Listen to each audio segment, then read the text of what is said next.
Ils sont devenus gras et reluisants. Et ils ont outrepassé la mesure même du mal.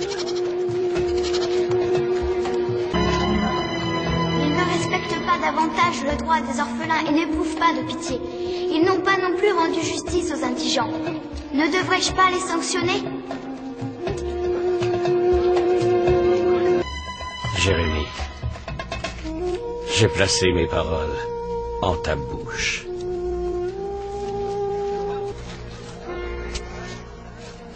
Chacun de vous, entendez la parole de l'Éternel. Ainsi parle l'Adonai, l'Élohim d'Israël. Améliorez vos voies et vos œuvres, alors je vous ferai demeurer dans le pays de vos pères. Mais voici que vous vous fiez à des paroles mensongères. Ceci est le temple de l'Éternel. Le temple de l'Éternel. Le temple de l'Éternel.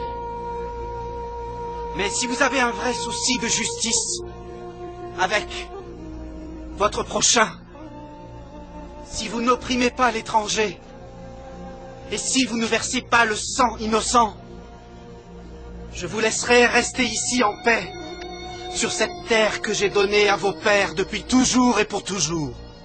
Mais voici que vous vous fiez à des paroles mensongères. Voler,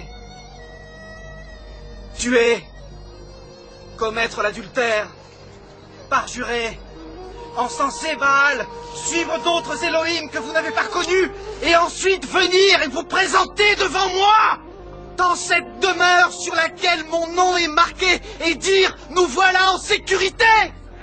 dans le seul souci de poursuivre toutes ces abominations. Moi-même, j'ai pu être témoin de cela, dit l'Éternel.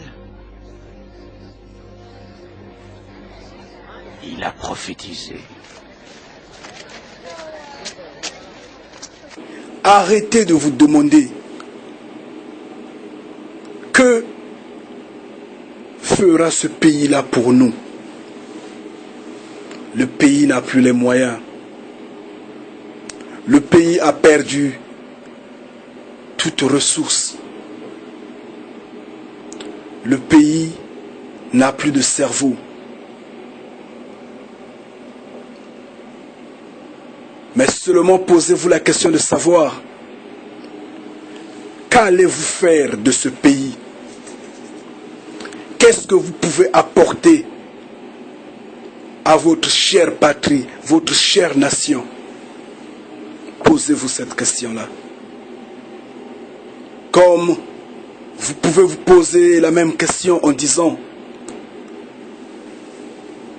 qu'allons-nous faire de notre vie? Qu'allez-vous faire de votre vie?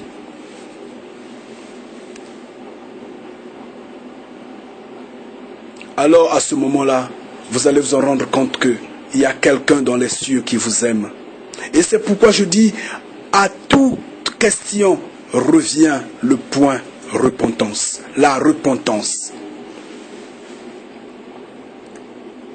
Regardez combien la société est pourrie. Regardez combien la société est totalement détruite.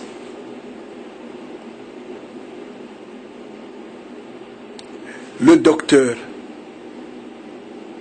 l'infirmier, a-t-il reçu le malade avec aisance, avec amour, avec paix et tranquillité? Comment traite-t-il le malade, bien que les médicaments manquent dans des hôpitaux? Mais l'accueil est très important.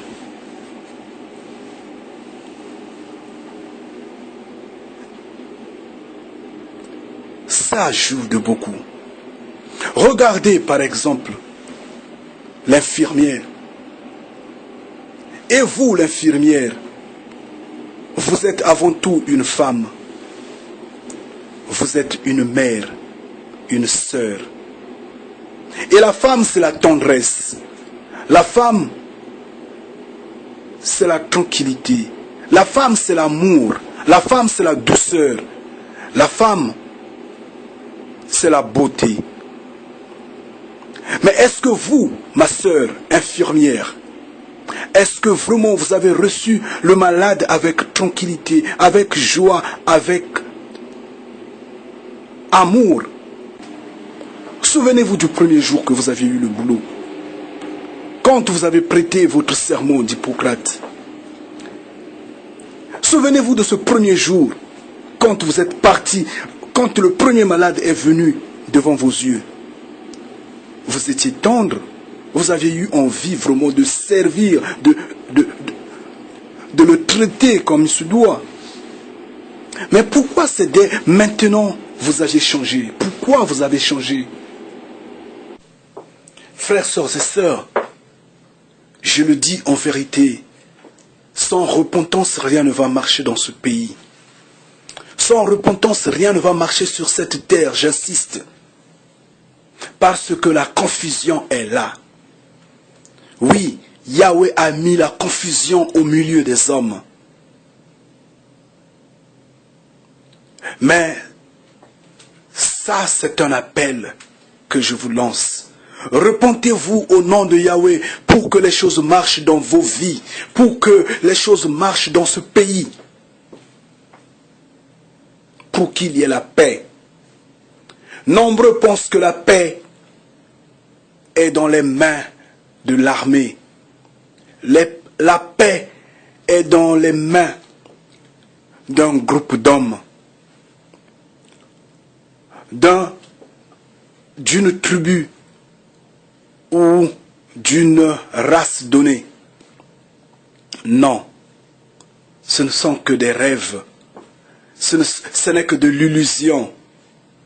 Ce n'est que ce que le corps voit et sent. La vérité est que la paix est avec Yahweh. La réussite est avec Yahweh. Si bien que j'insiste, sœurs, frères et sœurs, si vous ne vous repentez pas au nom de Yahweh, c'est malheureux. Posez-vous la question quand vous êtes tranquille. Quand la bière que vous avez prise avec l'argent sale dégage votre esprit. Même au milieu de la nuit, essayez de méditer un tout petit peu. Comment est-ce que vous avez traité les malades aujourd'hui? Est-ce que vous les avez reçus avec amour, avec gentillesse? Est-ce que vous les avez traités conformément au sermon d'Hippocrate que vous avez prêté par rapport à vos fonctions? Essayez de réfléchir. Malheureusement, dans notre société, c'est l'argent qu'on met devant. Quand un malade arrive, on le fait asseoir sur un banc. S'il a l'argent, on le reçoit, on le traite. S'il n'a pas l'argent, il restera sur ce banc jusqu'à ce que le pire arrive. Mais vous le rendez de plus en plus malade. Le pauvre, parfois, n'a même pas à manger pour la journée. Parfois, affamé 2 jours de suite. Et vous lui bombardez l'ordonnance, vous ne lui apportez même pas, vous ne lui adressez même pas un mot, vous l'abandonnez parce qu'il est pauvre, parce qu'il n'a pas l'argent. Ma sœur, mon frère, souvenez-vous le premier jour de votre boulot. Mais comment voudrez-vous que ce pays-là se relève si vous n'arrivez pas à soigner avec amour, si vous ne pouvez pas soigner avec amour? Mais les dimanches, on vous voit à l'église. C'est pourquoi je dis repentez-vous. C'est pourquoi je dis changez.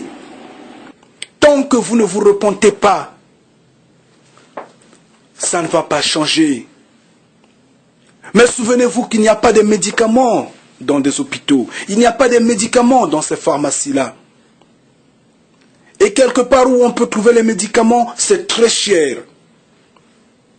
Mais seulement si vous aviez reçu votre malade avec tendresse, avec accalmie, avec gentillesse, avec considération, je vous le dis en vérité, ce malade serait soulagé.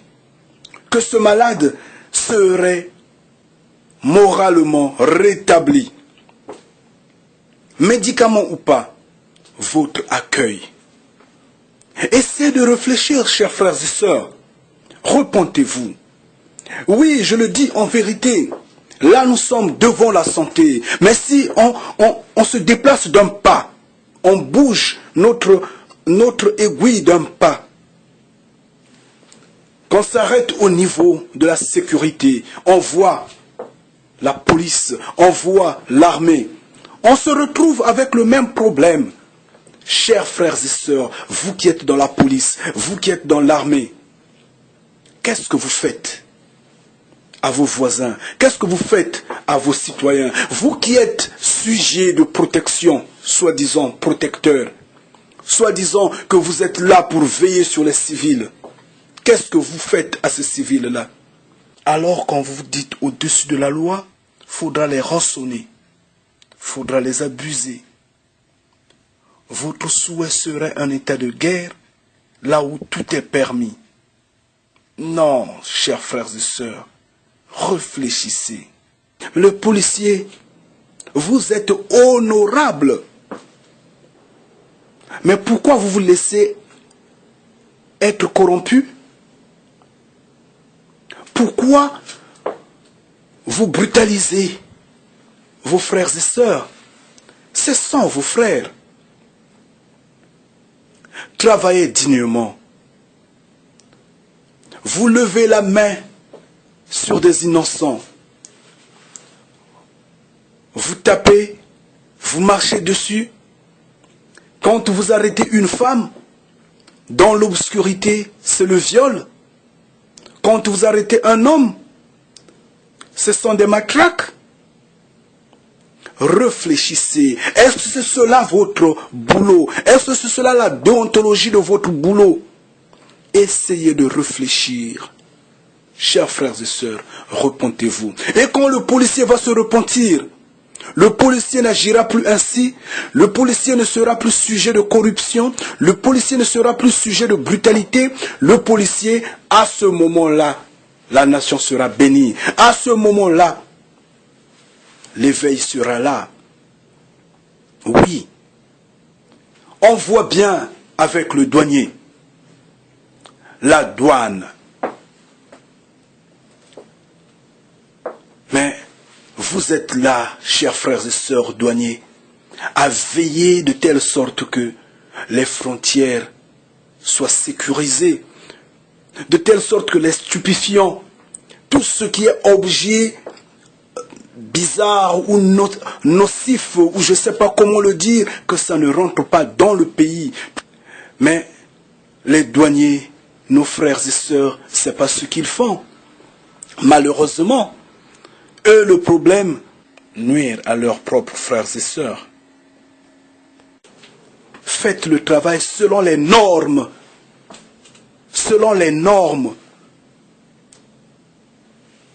de votre travail, selon les exigences de votre travail, de votre métier. Mais quand vous vous dites que vous êtes au-dessus de la loi, quand vous vous dites que vous êtes plus important que lui, quand vous dites que c'est maintenant qu'il faut tout avoir le bien de la terre, vous ravissez, vous surchargez le prix, parfois même le prix d'achat semble être 3 fois plus petit, 2 fois plus petit que ce que le douanier surtaxe. Où est l'amour? Comment est-ce qu'un État, un pays, un peuple peut jouir de son pays, de son État? Je venais de dire, demandez-vous ce que vous allez faire de ce pays. Mais ne vous dites pas qu'est-ce que ce pays-là va faire pour vous. Parce que ce pays-là est fini. Il n'y a plus de ressources, c'est parti, c'est fini, il n'y a plus de cerveau. Mais le peu qu'il y a en vous, cette matière grise, essayez de réfléchir, J'insiste, essayez de réfléchir et faites de telle sorte que vous fassiez quelque chose pour ce pays. Oui, demandez-vous, qu'est-ce que vous allez faire pour ce pays? En parlant aux pharisiens et aux scribes, Jésus disait, vous avez ignoré quelque chose de très important qui n'est autre que la justice.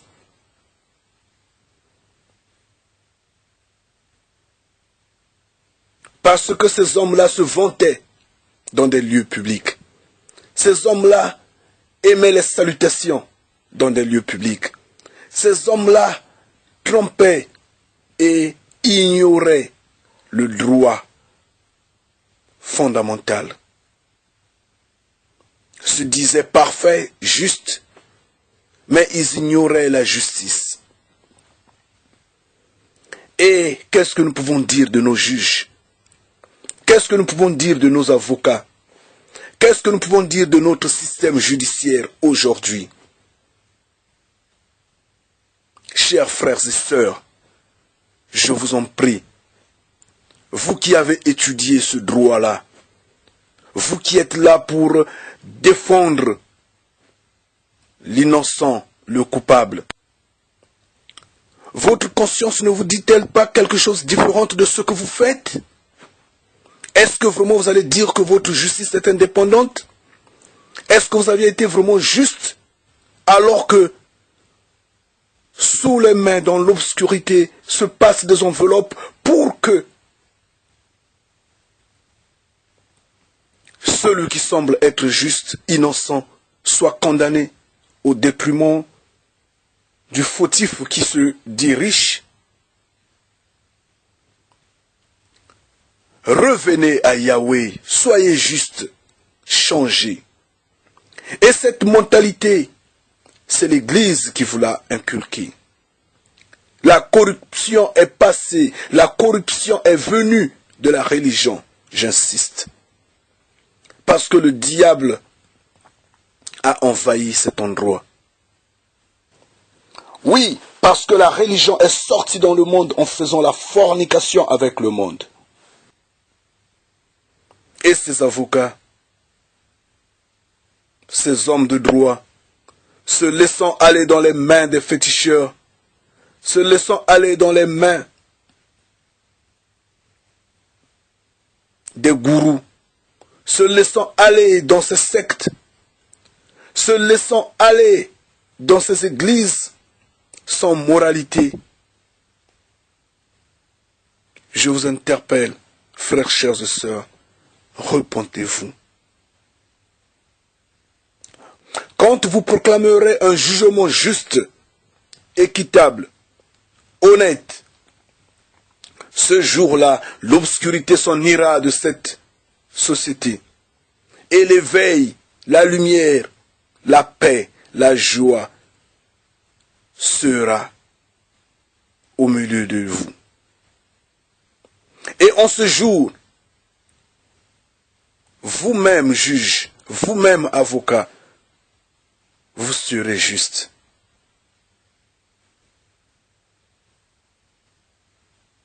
Vous vous rendez compte, chers frères et sœurs, nous nous rendons compte totalement que nos sociétés sont pourries, totalement pourries. À chaque niveau. Je ne voudrais pas parler de ces centaines de milliers de prostituées dans la rue.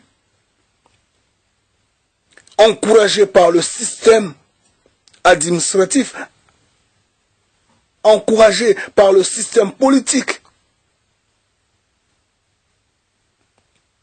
La soi-disant démocratie, les soi-disant droits de l'homme, que les gens pensent être une religion.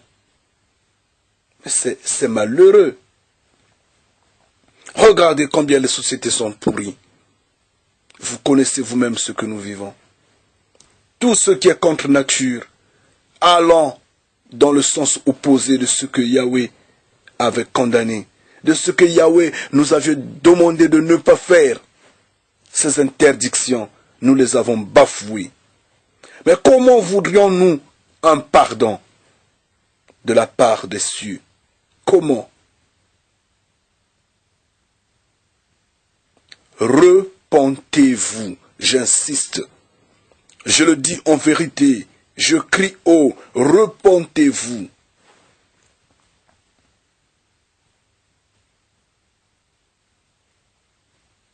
Les droits de l'homme ne sont pas la loi de Yahweh. Vous devrez le savoir.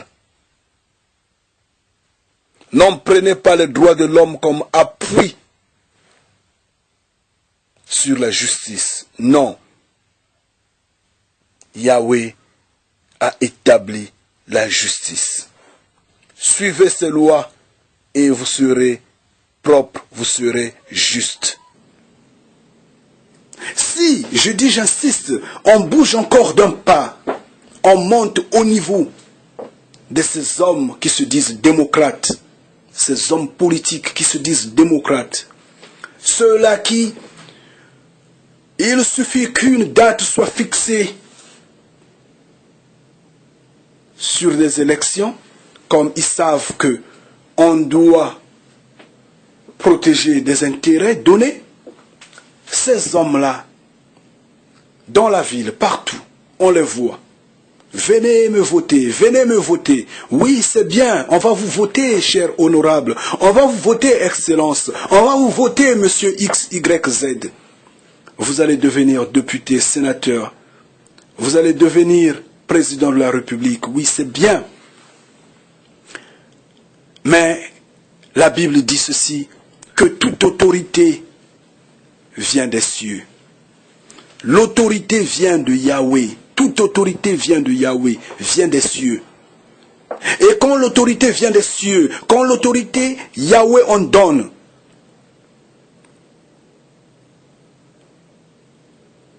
celui qui en possède est aimé de son peuple, est aimé de la population.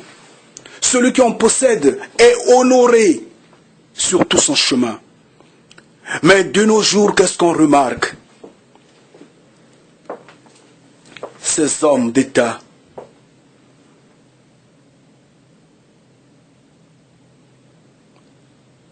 sont haïs. Ces hommes d'État ne sont pas acclamés à 100%. Ces hommes d'État sont hurlés.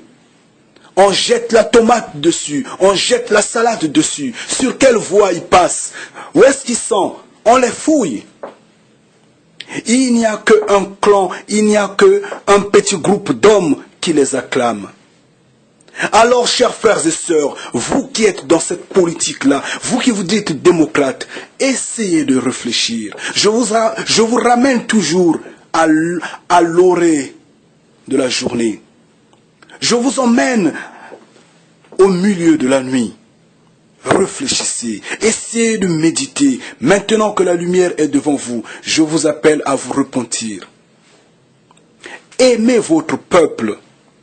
Et alors, à ce moment-là, ce peuple-là vous aimera. Ne brutalisez personne. Alors, à ce moment-là, eux loueront les cieux, mettant les genoux par terre, prieront pour vous et vous serez bénis. Vous serez toujours acclamés. Aujourd'hui, j'insiste, essayez de réfléchir, chers frères et sœurs. Si votre autorité vient des cieux, pourquoi la population vous boude? Pourquoi la population n'est pas contente de vous?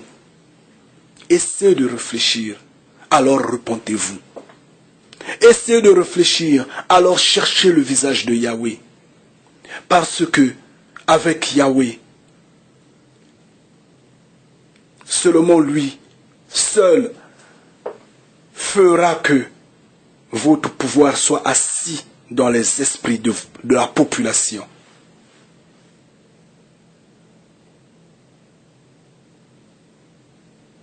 Chers frères et sœurs, vous pouvez vous en rendre compte qu'à chaque niveau de la vie, à chaque niveau de la société que nous sommes en train de prendre, l'absence de Yahweh fait défaut. On peut voir les hommes politiques, on peut voir les docteurs dans la santé, la police, la douane, Yahweh n'est pas là. Voyons avec les enseignants, qu'est-ce qu'ils font? La corruption part sur le banc de l'école. Vous-même, vous connaissez ce qui se passe. Combien les élèves achètent les pots, en fait, les points, la moyenne pour passer en classe supérieure.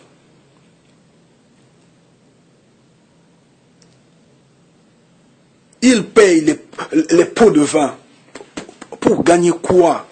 Mais vous vous dites, enseignants, chers frères et sœurs, votre conscience, êtes-vous intellectuel ou non? Et c'est pourquoi je disais dernièrement que ce monde-là est détruit par les intellectuels. Ce sont les intellectuels qui détruisent cette terre-là. Oui, c'est la vérité. On peut encore se déplacer un tout petit peu, juste un tout petit peu.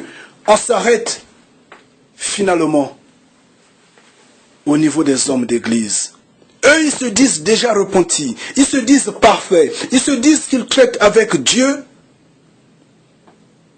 Mais moi, aujourd'hui, je leur dis, ils sont sur le mauvais chemin. Je leur dis en vérité, ils se trompent. Je leur dis en vérité que Dieu n'existe pas, que c'est Yahweh qui existe. Et ils doivent se repentir encore maintenant au nom de Yahweh et ils doivent suivre Yahweh. Je le dis en vérité, que Dieu n'existe pas. Ces hommes d'église-là ont tout confondu. Ils ne comprennent rien du tout. Ces hommes d'église-là mangent avec les hommes politiques. Ils boivent avec les hommes politiques. Ces hommes d'église-là mangent avec les policiers. Ils boivent avec les militaires. Ces hommes d'église-là sont toujours avec ces policiers. J'insiste encore. Avec les douaniers. Avec les enseignants. Quels conseils les prodiguent-ils? Ce sont les hommes d'église qui ont détruit la société. Oui, je le dis en vérité. Parce que c'est quoi, chers frères et sœurs? Eux, ils disent que Dieu existe. Ils ont donné un fondement mensonger. Ils le savent bien que Dieu, en vérité, n'existe pas. Qu'il a été juste fondé par l'Église catholique. Et c'est pourquoi j'ai toujours dit le malheur de l'Afrique, le malheur de la terre, c'est parce que l'Église catholique était déjà passée longtemps, bien avant que la vérité n'arrive aujourd'hui par la bouche de Rey Saïf. Je le dis en vérité. Yahweh a révélé la vérité. Et malheureusement, les gens ne comprennent pas que je dis la vérité. Je dis que eux, ils sont dans le faux. Tout ce qui les intéresse, c'est de l'argent. Ils prennent de l'argent, ça et là, les dîmes. Mais on n'a plus besoin de dîmes. C'est pour l'époque ancienne. Oui, je le dis en vérité, que eux, ils confondent.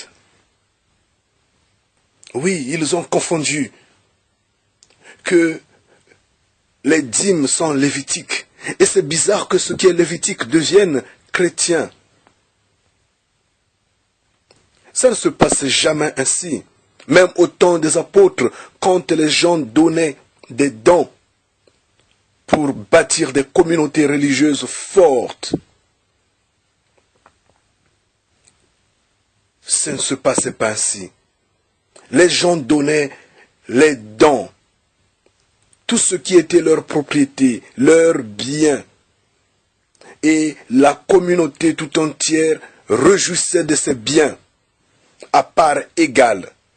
Vous en connaissez l'histoire de ce couple qui était décédé. Eux, ils ont confondu. Et ils continuent de confondre. Ils oublient que Jésus avait refusé le pouvoir sur terre. Les gens voulaient que Jésus devienne roi.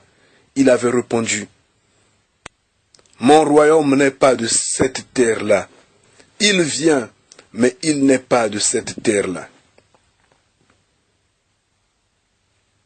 Ils oublient que Jésus avait demandé à ce jeune Richard, va et vends tous tes biens, tout donne aux pauvres, viens, joins-toi à moi et tu auras une place dans les cieux. Jésus avait refusé la richesse. Ils oublient que Jésus, quand Satan l'avait offert tous les royaumes de la terre, Jésus avait totalement décliné cette offre-là. Mais eux, ils se jettent dans la politique. Eux, ils se jettent dans le commerce. Eux, ils se jettent dans l'escroquerie. Eux, mais ce ne sont que des fanfarons, ce ne sont que des orgueilleux, ce ne sont que des trompeurs. Ces hommes religieux. Ils méritent la deuxième repentance en vérité au nom de Yahweh. Parce que toutes ces fautes que je suis en train d'énumérer, toutes ces fautes qu'ils font, toute cette gestion à l'aveuglette se passe sous le nom de Dieu, se passe sous le règne de Dieu. Ça sous-entend que Dieu est faux. Ça sous-entend que la lumière, la vérité n'est pas avec Dieu. Alors faudra changer. Repentez-vous. Oui, hommes religieux. Cette jeunesse, tous les dimanches dans vos églises, ces jeunes viennent, acclament, dansent, jouent la guitare, tam-tam et autres. Qu'est-ce que vous leur dites? Qu'est-ce que vous leur dites? C'est vous qui avez assisté, qui avez détruit cette jeunesse-là. Vous l'avez mal éduquée. Parce que votre Dieu est miséricordieux. Mais moi je vous dis que Yahweh ne vous pardonnera pas. Il va vous juger. Repentez-vous. Maintenant, il est l'heure de prier à la maison. Mais eux, ils ne comprennent pas ça. Tout en notant que les hommes d'église font la fornication avec le monde. J'insiste que eux, ils n'ont pas pu conseiller l'humanité. Et l'humanité est dans la perdition totale. Ils ont géré le mensonge. Et ils continuent de traîner des gens dans le mensonge, dans la perdition totale. Moi, je vous dis ceci. Dieu égale Baal. Souvenez-vous à l'époque quand le prophète Élie était là, était sur terre, marchait sur terre. Yahweh avait détruit Baal. Et maintenant Yahweh va pouvoir détruire Dieu. Je le dis, j'insiste. Dieu n'existe pas. Mais ceux qui pensent que Dieu en est la force, ces hommes religieux vous ont entraîné dans la perdition totale. Et je vais vous dire ceci. Vous avez prié Dieu pendant des siècles. Pendant des années, des décennies, vous êtes là en train de prier Dieu. Il n'y a pas d'amélioration dans nos sociétés. Les guerres sont toujours là, la famine est toujours là, il y a des crises ça et là. Les gens sont en train de mourir vainement.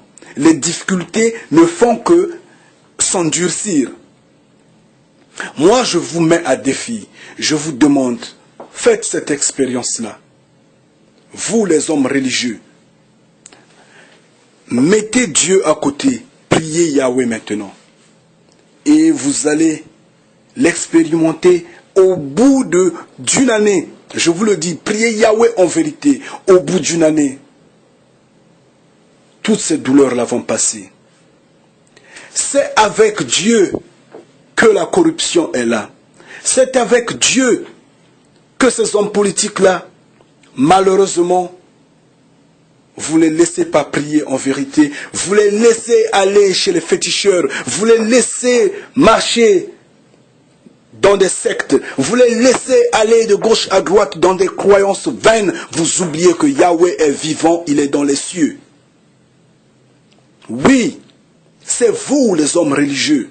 Je vous le dis en vérité. Vous n'avez pas pu conseiller cette jeunesse perdue. vous, les hommes religieux, vous devrez vous repentir. Vous aviez besoin d'une deuxième repentance et d'aussitôt, en un temps bref, parce que la fin est là. Je vous le dis en vérité. Alors, chers frères et sœurs, je voudrais des gens ici pour la repentance. Chacun où il est assis, dans son fond intérieur, se donnant à Yahweh. Oui, il est l'heure de prier à la maison. Arrêtez d'aller dans des églises, je vous le dis en vérité. Priez à la maison. C'est dans le secret que Yahweh donne, parce que vous demandez dans le secret. C'est ce que Jésus disait. L'heure est arrivée. Je vous le dis en vérité. Croyez-moi.